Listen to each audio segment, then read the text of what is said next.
Welcome to Best of the Book Club. The book clubs at Barbican Library mostly read fiction, but every now and then we read a non-fiction title, often a memoir or a biography. And this week's recommendation is a non-fiction title that we read way back in 2008. It's a sort of true crime whodunit memoir that does at times read like a novel. It's Kate Summerscale's The Suspicions of Mr. Whicher.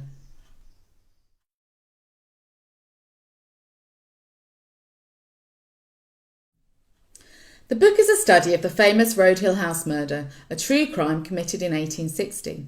Summerscale reinvestigates the gruesome murder of Saville Kent, who was aged just 3, that shocked the nation. It seemed that anyone and everyone in the country had an idea about who the culprit was. Theories were endlessly debated, and during the first stages of the investigation, the local police found no clues or evidence to help catch the killer.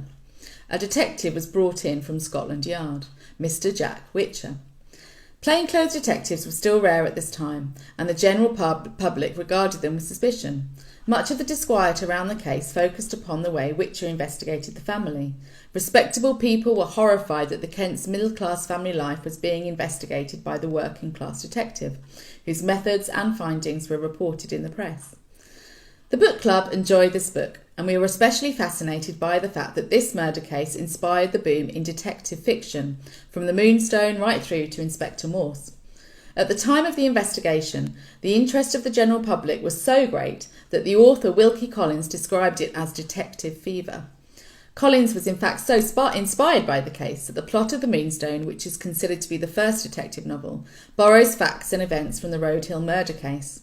A sullied and missing nightdress, an inept local police officer, and a renowned detective summoned to the countryside from London.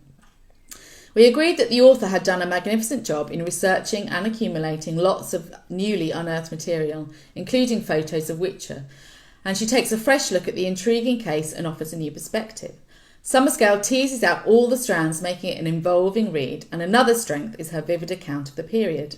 If you're a fan of detective fiction, then this book is certainly worth a read, and maybe you will recognise certain aspects of the crime and the investigation that were to become the template of the genre. The Suspicions of Mr. Whicher is a title that is available to download from our e-library. See you next week for another Best of the Book Club recommendation.